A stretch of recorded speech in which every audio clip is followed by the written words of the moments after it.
است. در 11 ماه سال 2020 وابسته به همه سمت‌ها 541 جنایت به خیر گرفته شده است که کشنده‌شوی آن 89% را تشکیل می‌دهد.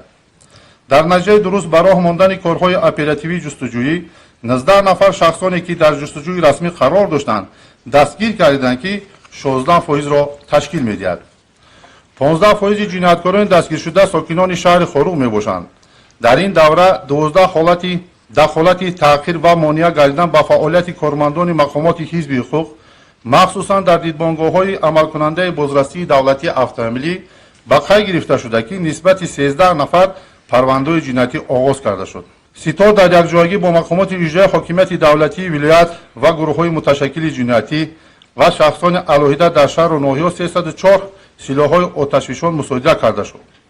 از جمله 36 سلاح آتشفشان تمغه اتومات کلاشنیکوف، یک عدد گرانتومات دستی ضد تانکی، 24 عدد پیستولت تمغه مکاروف، 28 عدد کرابین، 99 عدد توز، 80 عدد میتیخ شکاری و 8 عدد نیزه‌کار میباشد.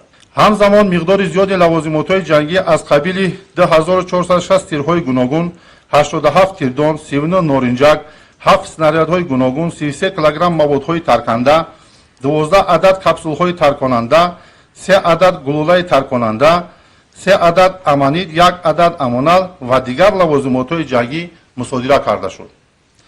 در سمت گردش غیر قانونی واسطه‌های نشه‌دار 29 جنایت به خیر گرفته شده است که در نتیجه آن 86 کیلوگرم 110 گرم واسطه نشه‌دار مصادره کرده شد. هنگام گذراندن عملیات کورونا 2020 باشد 514,000 بیغ رستنی‌های بانکدانه خودروی مصادره شده که وزن عمومی آنها 680 کیلوگرم و 780 گرم را تشکیل می‌دهد که در حدود هیئت کمیسیا مخصوصاً آتش زده نیست و نابود کرده شد. وابسته به قاچاق غیرقانونی متال‌ها و سنگ‌های قیمت‌بها 4 جنایت شده از معاملات غیرقانونی 179 گرم متال‌ها و سنگ‌های قیمت‌بها مصادره گردیده است. جهت پیشگیری و خودسرانه اشغال نمودن قطعه زمین و ساختمان غیرقانونی نسبت 14 نفر ساکنان ولایت مختار کوهستان بدخشان پرونده‌های جنایتی و 118 نفر پرونده حقوق ویرانکنی معمولی آغاز کرده شد که تفتیشات پیشکی به آنها ابطال رسانیده و تابعیت سود ارسال گردیده است.